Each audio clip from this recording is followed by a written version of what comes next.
मैं हूं आपके साथ श्वेता श्रीवास्तव। आप सबको स्वतंत्रता दिवस की ढेर सारी शुभकामनाएं। देश आज आजादी का जश्न मना रहा है, हर घर तिरंगा लहरा रहा है और हम आज हमारे हिमवीरों के साथ तिरंगा लहराने के लिए मौजूद है पेंगोंग में।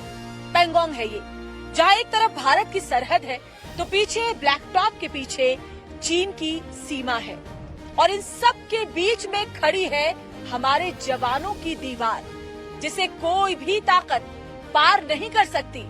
मुश्किल हालात, कम ऑक्सीजन, हाई एल्टीट्यूड, दुर्गम परिस्थिति में डटकर खड़े हैं हमारे हिमवीर और आज इसीलिए आजादी का ये जश्न बेहद खास है। हिमवीरों के साथ आज हम यहाँ तिरंगा लहरा रहे हैं।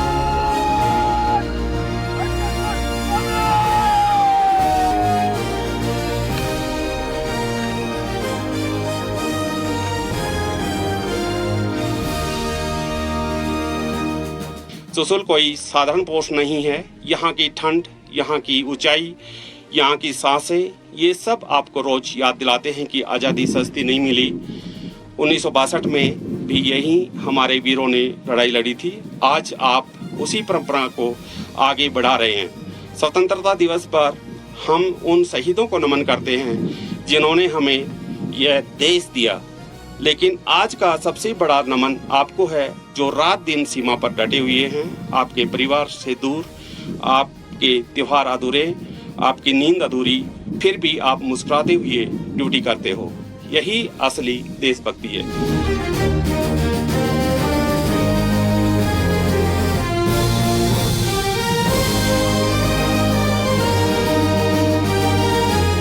पेंगोंग की लहरें शांत हैं, लेकिन यहाँ निगाहें चौकन्नी है। यहाँ दिल में हौसला है और इनका जोश अडिग है। सरहद पर कोई भी निगाह उठाकर देख नहीं पाए, इसलिए हमारे ये हिमवीर दिन रात यहाँ तैनात है। दिल में आजादी का जज्बा लिए, दिल में देशभक्ति का हौसला लिए हमारे ये प्रहरी हमारे लिए यहाँ दुर्गम परिस्थितियों में दिन रात मुस्तैद रहते हैं, ताकि हम और आप अपने घरों में अपने परिवारों के साथ चैन की नींद सो सके। और इसीलिए आज पेंगोंग पर हम आजादी का जश्न मनाने के लिए आए हैं। मेरे पीछे ब्लैक टॉप के पीछे चीन की सीमा लगती है और ये हिंदुस्तान का सरहद है और इस सरहद पर गर्व से आज तिरंगा लहरा रहा है और देश आजादी का जश्न मना रहा है। तो आइए आप भी हमारे साथ इस जश्न में शामिल हो जाइए। पेंगोंग के बाद आज हम पहुँचेंगे हमारा चुशुल वैली का जो ITBP का कैंप है वहाँ पर, और आज पूरा दिन इन हिमवीरों के साथ गुजारूंगी मैं। एक हिम वीरांगना बनकर उनके साथ आज का दिन जीऊंगी मैं और मैं चाहूंगी कि आप भी हमारी आज के इस दिनचर्या में शामिल हो और देखें कि किन दुर्गम परिस्थितियों में हमारे ये हिमवीर हमारी रक्षा के लिए दिन रात तैनात रहते हैं।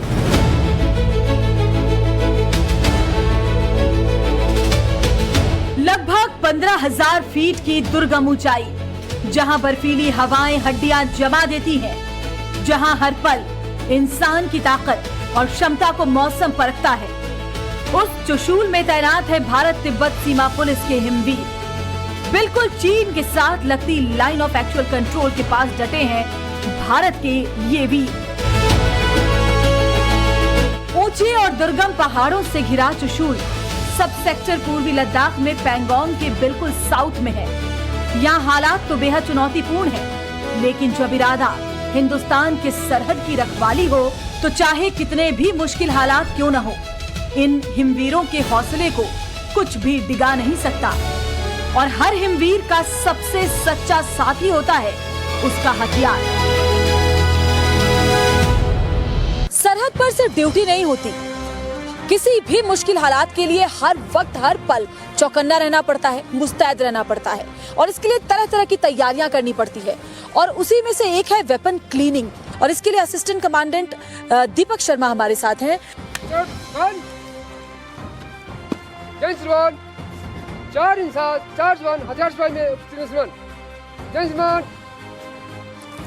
तो ये इन्होंने बताया आपको कि यहाँ पर क्या ड्रिल चली है? इन्होंने मेरे को बताया। तो ये हमारे हैं ASI योगराज साहब। तो ये आज के जो हमारा क्लीनिंग ड्रिल चल रहा है, इसके लिए इनको डिटेल किया गया है कि ये इनका इंस्पेक्शन करके रखेंगे कि ये जो क्लीनिंग कर रहे हैं वो पूरी चुस्ती से और पूरे स्टेप्स फॉलो करते हुए कर रहे हैं।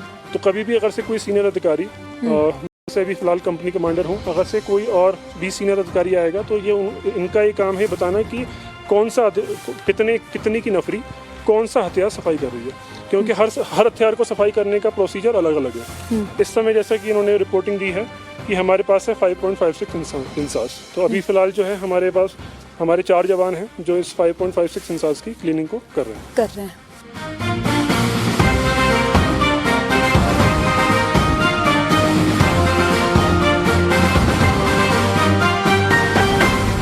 तो हम उस जमीन पर है जहां हवा में ऑक्सीजन कम है, लेकिन जवानों के हौसले में कोई कमी नहीं। हम उस जगह पर हैं जहां तापमान माइनस में चला जाता है, लेकिन हमारे जवानों का जो जज्बा है वो कभी माइनस में नहीं जाता।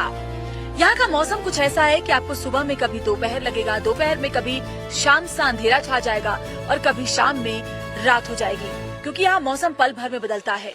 यहाँ बहुत ही दुर्गम और मुश्किल हालात में हमारे जवान दिन रात हमारी सुरक्षा के लिए तैनात रहते हैं। पूरा देश स्वतंत्रता दिवस मना रहा है और यहाँ भी स्वतंत्रता दिवस मनाई जा रही है हमारी रक्षा करके। हम और आप चैन की नींद सोते हैं क्योंकि हमारे ये प्रहरी दिन रात जागते हैं, और आज उनकी दिनचर्या को समझने के लिए, उनकी जिंदगी उन्हीं के अंदाज में, उन्हीं के रंग में उनके साथ एक दिन बिताने के लिए खुद मैं यहाँ पर मौजूद हूँ। और देखिए, जब आप ऐसी दुर्गम परिस्थितियों में होते हैं तो खान पान बहुत विशेष महत्व उसमें अदा करता है, क्योंकि आपका जो खान पान है वो आपको शारीरिक रूप से बहुत मजबूत रखता है, ताकि आप माइनस में टेम्परेचर झेल सकें, ताकि जो ऑक्सीजन की कमी यहाँ पर है उसको झेल सकें, अपने शरीर को अंदर से मजबूत बना सकें। तो चलिए जवानों के साथ उनकी जिंदगी का एक और हिस्सा जीते हैं। चलिए उनके साथ अब चलते हैं उनके लंच टाइम पर और देखते हैं कि लंच टाइम कैसा होता है यहाँ पर जवानों का, और क्या कुछ खाते हैं और कैसे उनकी दिनचर्या उसके बाद आगे बढ़ती है। चलिए।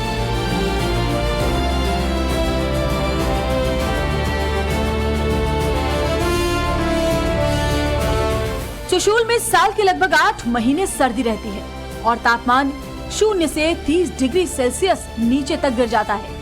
हर वक्त बर्फीले तूफान के खतरे वाले ऐसे दुर्गम इलाके में बटालियन ही हिमवीरों का परिवार होता है, और हर परिवार की तरह ये परिवार भी जब खाने की मेज पर एक साथ बैठता है तो विश्वास का, साथ का और जुड़ाव का एहसास और मजबूत होता है।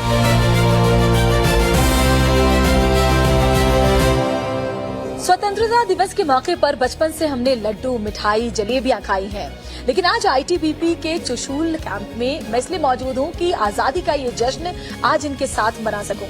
और देखिए, जश्न है तो खाना भी वैसा है। आज यहाँ पूड़ियाँ बनी है, फ्राइड राइस है, मिक्स वेजिटेबल है, दाल है, सैलेड है और पापड़ है।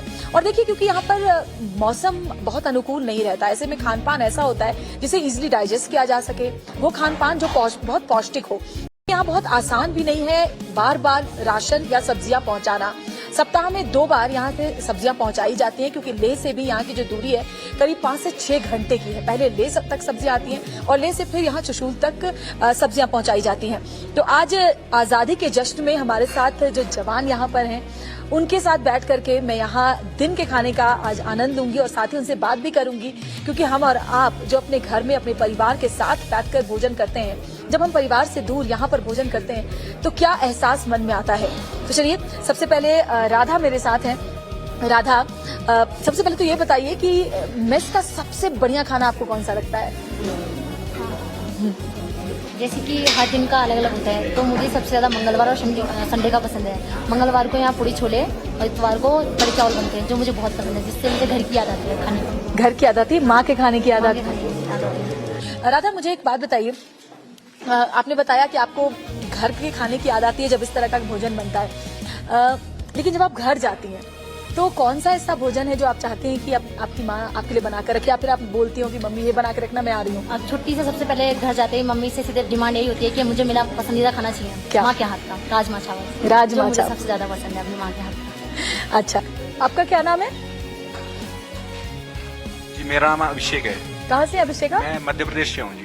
अच्छा, अभिषेक, होली, दिवाली, ऐसे जो तमाम त्योहार हैं जिसमें हम लोगों का जो मुख्य हमारा फोकस होता है वो खान पान होता है कि आज त्योहार है तो आज घर में मालपुए बनेंगे, आज ये बनेगा, आज वो बनेगा।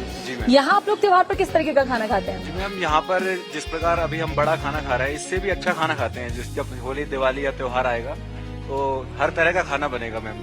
अच्छा, पहले मैं आपको बता दूं बड़ा खाना क्या है। इन्होंने बड़ा खाना का जिक्र किया, तो क्योंकि आज हम यहाँ पर आए हैं तो बड़ा खाना हमारे लिए बनाया गया। बड़ा खाना है जिसमें पूड़ियाँ होती हैं, जिसमें ये पुलाव होता है, फ्राइड राइस होता है, जिसमें थोड़ा फ्राइड और थोड़ा सा स्पाइसी खाना होता है, उसको बड़ा खाना कहते हैं। जब यहाँ पर कोई बहुत सीनियर रैंक के ऑफिसर आते हैं या फिर जैसे हमें जिस तरह से ये ट्रीट कर रहे हैं कि हम क्योंकि आज इनके बीच में आए हैं तो हमारे लिए बड़ा खाना बना है। जी, अब अपनी बात पूरी करें अभिषेक।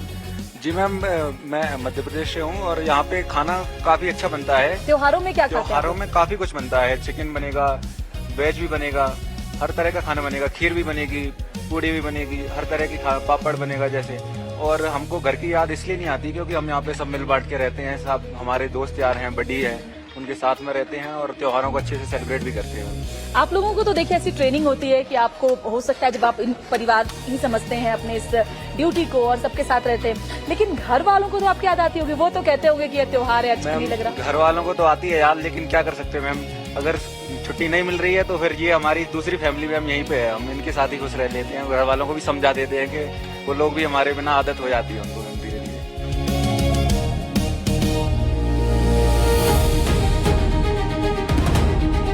धातोंग, black top, helmet top, Gurung hill और मैगर हिल जैसी सामरिक रूप से महत्वपूर्ण ऊंची चोटियां इसी चुशूल सब सेक्टर का हिस्सा हैं। पहाड़ों की तलहटी में चुशूल का इलाका इसलिए भी खास है क्योंकि रसद से लेकर सैनिकों की तैनाती तक सब कुछ इसी इलाके से ले जाना मुमकिन है। भारत के लिए चुशूल पर कंट्रोल बनाए रखना सिर्फ किसी भूभाग को अपने पास रखने का सवाल नहीं, बल्कि लेह की ओर जाने वाले एक महत्वपूर्ण एंट्री पॉइंट को सुरक्षित रखने का मसला है। इस ऊंचाई से लगभग 2 किलोमीटर चौड़े स्पांगुर गैप पर भी निगरानी रखी जाती है क्योंकि ये वही सामरिक गलियारा है जिसका इस्तेमाल चीनी सेना पहले भी सैन्य हमलों के लिए कर चुकी है, जिसमें 1962 का युद्ध भी शामिल है। बहुत खूबसूरत है। पर्यटक जब यहाँ आते हैं इन पहाड़ों की खूबसूरती को अपने कैमरे में कैद करते हैं, लेकिन जवानों के लिए इस पहाड़ की खूबसूरती मुश्किल हालात पैदा करती है क्योंकि यहाँ की ऊंचाई, यहाँ की भौगोलिक स्थिति, यहाँ ऑक्सीजन की कमी और यहाँ का तापमान दुर्गम परिस्थितियाँ बनाता है।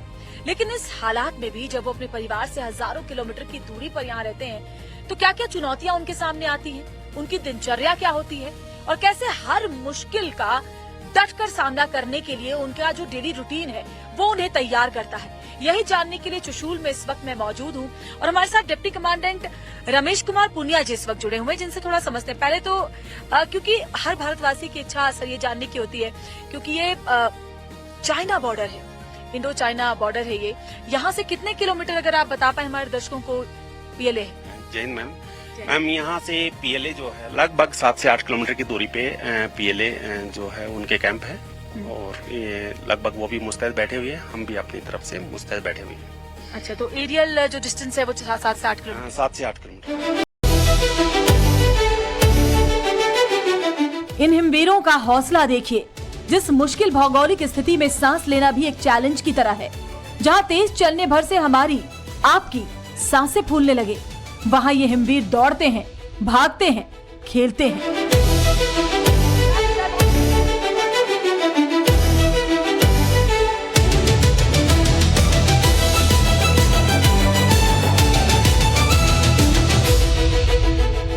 डिफिकल्ट एक्सरसाइज के बाद जरूरी है कि यहाँ पर लोग खेल कूद में भी अपने आप को व्यस्त रखें क्योंकि हजारों किलोमीटर दूर अपने परिवार से रहने के बाद मोटिवेशन बहुत जरूरी है, अपने आप को ऑक्यूपाइड रखना बहुत जरूरी है। लेकिन दिक्कत इस बात की है क्योंकि यहाँ पर चलने पर भी सांस फूलने लगती है, ऑक्सीजन बहुत कम होता है। ऐसे समझिए कि सामान्य अगर इंसान के स्वास्थ्य ठीक है तो उसका ऑक्सीजन लेवल 80 के आसपास होता है और कई बार उससे भी ज्यादा कम। ऐसे में चुनौतियां कई ज्यादा होती हैं और डॉक्टर परवीन जो सीएमओ है यहाँ पर, उनका बहुत बड़ा उनकी रिस्पॉन्सिबिलिटी उनकी होती है कि वो लोगों के स्वास्थ्य का, यहाँ पर जो हमारे जवान, हमारे हिमवीर और हिमवीरांगनाएं हैं, उनके स्वास्थ्य का ध्यान रखें। डॉक्टर परवीन कैसे, क्योंकि बहुत चैलेंजिंग है। हम भी जब यहाँ पर आए पहले हमने थोड़ा सा एक्लिमेटाइज किया, लोगों के लिए बहुत जरूरी है कि वो एक्लिमेटाइज करें, बावजूद इसके चलने पर, खेलने पर सांस बहुत फूलती है, ऑक्सीजन की कमी हो जाती है। यहाँ एक्चुअली ऑक्सीजन सैचुरेशन कम होती है, एटमॉस्फेरिक प्रेशर कम होता है, तो हमारी बॉडी में जो ऑक्सीजन जाता है वो कम हो जाता है। तो आप इनकी बात कर रहे हैं, ये अभी यहाँ इनको आए हुए काफी टाइम हो गया है, 2 महीने हो गए इनको आए हुए यहाँ पे, तो इनकी बॉडी प्रॉपर एक्लिमेटाइज हो चुकी है, यहाँ के एनवायरनमेंट के हिसाब से ये अडेप्ट हो चुके हैं। तो होता क्या है कि विद टाइम हमारी बॉडी में थोड़ी चेंजेस आती हैं, जैसे आपका हम सांस लेते हैं, हम डीप और फास्ट सांस लेते हैं ताकि हमारे लंग्स में ऑक्सीजन ज्यादा जाए। हमारे हीमोग्लोबिन बढ़ जाता है जब हम हाइट में रहते हैं ज्यादा दिन, तो with in few days two weeks हमारा आरबीसीज बढ़ जाते हैं। हीमोग्लोबिन ही है जो हमारी ब्लड में ऑक्सीजन लेके जाता है। प्लस हमारा कार्डियोवैस्कुलर एडेप्टेशन होती है, हमारा हार्ट का रेट बढ़ जाता है, हमारा हार्ट जो होता है ऑक्सीजन बाकी मसल्स को अच्छे से डिस्ट्रीब्यूट कर पाता है, और ये मसल हमारे अडेप्ट हो जाते हैं, जितना भी ऑक्सीजन मिलता है उसको प्रॉपरली यूटिलाइज करते हैं। ये सब चेंजेस जो बॉडी में आती है जब हम यहाँ रहते हैं, प्रॉपर अडेप्ट होते हैं, तो उसी की वजह से ये लोग यहाँ खेल पा रहे हैं इस टाइम। देखिए ये इनके अंदर के छुपे कलाकार हैं। हो सकता है इनमें से कोई एक बहुत अच्छा कलाकार बन सकता था, उनके अंदर बहुत सारी ऐसी प्रतिभाएं हैं जो वो कुछ अलग भी कर सकते थे, लेकिन इन्होंने चुना देश की रक्षा करना ताकि हम, आप, हमारा परिवार सुरक्षित सो सके। और देखिए हम जिन्हें इन वर्दी को जब हम देखते हैं तो हम यही सोचते हैं कि वर्दी हमारी रक्षा के लिए, लेकिन वो किन कठिन परिस्थितियों से गुजरते हैं शायद उसका अंदाजा लगा पाना भी मुश्किल है। वो आप तभी लगा पाते हैं जब आप खुद यहाँ पर इनके बीच में मौजूद होते हैं। और हमारा जो एक साधारण सा दिन है, उस साधारण दिन के लिए कितना असाधारण दिन ये खुद बिताते हैं उसकी कल्पना करना भी मुश्किल है। परिस्थितियां कैसी भी हों, हमारे जो प्रहरी हैं सीमा के हर रात हर दिन तैयार रहते हैं हमारी सुरक्षा के लिए, और इसीलिए जरूरी है कि उनके लिए ऐसी शामें भी हों जहां वो अपने मनोबल को ऊंचा रख सके अपने साथियों के बीच। और सीमा पर तैनात ऐसे कुछ जवानों से चलिए बात करते हैं। घर की याद सबसे ज्यादा कब आती है लवकुश जी? मैं खड़ा हो जाता हूँ। जब घर से दूर होते हैं तो घर की याद आती है। तो घर से दूर तो आप हमेशा ही रहते हैं, ज्यादातर रहते हैं। और खासकर जब कोई ऐसा त्योहार आता है जैसे रक्षाबंधन आया तो मतलब जो है बहन की याद आती है, और जब दिवाली वगैरह आती है तो माँ बाप की, और मतलब ऐसे जब त्योहार होते हैं तो खासकर घर की याद ज्यादा आती है। पत्नी की याद? करवा चौथ आती है वो तो करवा चौथ वगैरह रहती है तो आएगी वो भी तो अर्धांगिनी है तो आती है, उनकी भी याद आती है। बिल्कुल। और परिवार से दूर रहना थोड़ा टफ तो है, लेकिन बस देश सेवा हो रही है तो बढ़िया है, अच्छा लगता है। तिरंगे के लिए एक शब्द जो आपके दिल में आता हो? ट्राई कलर के लिए तो सब कुछ ही है, उसके लिए तो यहाँ आ रखे हैं, और बाकी यहाँ रह रहे हैं तो अच्छा है कि, और मेरा पूरा परिवार देश सेवा में है। हम तीनों भाई हैं, तीनों डिफेंस में हैं। मेरे फादर भी एक्स सर्विसमैन है नेवी से, तो देश सेवा का जज्बा है ही है। तो तिरंगे की रक्षा करना तो परिवार ने ही सिखाया है, तो हम उसके लिए आपके रगों में ही है। जी वाह। इसी बात पे मैं आपको एक छोटा सा शेर सुनाऊंगा कि नजर नजर से गुजरना कमाल होता है, नजर नजर से उतरना कमाल होता है, बुलंदियों पे पहुंचना कोई बड़ी बात नहीं, बुलंदियों पे ठहरना कमाल होता है। अरे वाह, और आप तो वाकई अभी बुलंदी पर है, लिटरली बुलंदी पर है। कितने हजार फीट की ऊंचाई पर है? 15,000 के लगभग हाइट है। बिल्कुल, तो इतनी ऊंचाई पर है, इससे ज्यादा बुलंदी और क्या होगी। महिला के तौर पर जिम्मेदारियां जाहिर तौर पर चाहे हम कितना भी कह लें ज्यादा होती है, और बच्चों को भी माँ की सबसे ज्यादा जरूरत होती है। देखो मैं बताऊं, मेंटली अगर देखा जाए मुझे ऐसा लगता है कि फीमेल्स को भगवान ने ज्यादा स्ट्रांग बनाया है। बिल्कुल। इसलिए फीमेल्स घर और ड्यूटीज दोनों को साथ साथ में चलाती है, मेल्स नहीं चला सकते। नहीं, ये है। हाँ जी, ये थोड़ा गॉड गिफ्ट है हमें। कितने साल हो गए सर सर्विस के? Ma'am 29 years. तो अब तो घर वालों को आदत पड़ गई होगी। बिल्कुल मैम, आदत पड़ गया है, और मैम मैक्सिमम हमारा यहीं पे टाइम होता है, तो हमारा ये परिवार पहला बन जाता है और वो परिवार सेकंड नंबर पे आ जाता है। और खास तौर पर जब आप सीनियर पोजीशन पे होते हैं, आपको सबको साथ लेकर चलना होता है, तो आप तो कभी कमजोर पड़ ही नहीं सकते। जी जी मैम, जी जी। हम लोगों को बताने के लिए, हम लोगों के पास अभी जैसे आप आए हैं, और हम लोगों के पास कम से कम एक डेजिग्नेशन मिल जाता है कि ये तो सरहद पे जो है सेक्रीफाइस कर रहे हैं, लेकिन मुझे लगता है कि हमसे ज़्यादा जो सेक्रीफाइस कर रहे हैं वो हमारी फैमिली कर रही होती है। उनको याद आती है, वो चुपचाप घुट के रो के या जैसे भी उनको हैंडल करना है कर लेते हैं। हमारे पास पूरी फैमिली है। किसी के पेरेंट्स, किसी के सिंगल पेरेंट्स होते हैं, किसी जैसे मेरी वाइफ है वो वर्किंग है, तो उसके पास कौन सी फैमिली है। तो मेरे हिसाब से मुझे लगता है कि हमारी उनके फैमिली लिए ज्यादा डिफिकल्ट है। उनके लिए तो बहुत तालियां आप सबके परिवारों के लिए। हमारे सरहद पर जो जवान हैं, उन कम संघर्ष उनके परिवार वालों का नहीं है, तो उन सबके लिए भी तालियां।